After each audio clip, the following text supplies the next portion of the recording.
உங்களுக்கு தெரியுமா? பனங்கிழங்கு உண்மையிலேயே ஒரு கிழங்கு கிடையாது. பனங்கிழங்கு மண்ணுக்குள்ள இருந்து வரதால, நாம அத கிழங்கு லிஸ்ட்ல வச்சிருக்கோம். ஆனா, அது ஒரு ஸ்ப்ரவுட். அதாவது இப்போ ஒரு தானியங்கள முளைக்கட்டினா எப்படி முளை விடுது? அது போல தான் இதுவும்.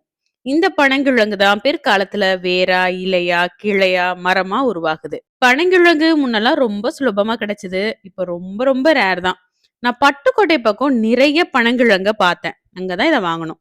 சிலர் பனங்கிழங்கெல்லாம் பவுடராவே இம்போர்ட் பண்றாங்க. ஏன்னா, அதுல எக்கச்சக்கமான பெனிஃபிட்ஸ் இருக்கு. உடலுக்கு ரொம்பவே குளுமையானது. பொட்டாசியம், கால்சியம், இரும்பு அப்படின்னு எக்கச்சக்கமான சத்துக்கள் இதுல இருக்கு. நான் சின்ன வயசா இருக்கிறப்போ, எங்க வீட்ட சுத்தி நிறைய பனை மரங்கள் இருக்கும். இப்போலாம் வந்து பனை மரங்கள வந்து வீட்ட சுத்தி பார்க்க முடியல. ஏதாவது ஒரு பொது வெளியில ஒரு 10 மரங்கள், 15 மரங்கள் அப்படி ஒண்ணா இருக்கிறத பார்க்க முடியுது. வீட்டுல வந்து யாரும் அவ்வளவா பனை மரங்கள வளர்க்கிறது இல்லன்னு நெனைக்கிறேன். ஒரு காலகட்டத்தில இந்த மாதிரி நம்மளுடைய பாரம்பரிய உணவுகள வந்து ஒரு சீப்பா நினைக்கிற தருணம் இருந்தது. ஆனா, இப்போ அது இல்லன்னு என்னோட ஒப்பீனியன். ஏன்னா, எல்லாருமே வந்து பாரம்பரிய உணவு முறைகளுக்கு திரும்புறாங்க. நிறைய பேர் வந்து அத பயிரிடவும் ஆரம்பிக்கிறாங்க. அது ஒரு நல்ல ஆரோக்கியமான விஷயமா நான் பார்க்குறேன்.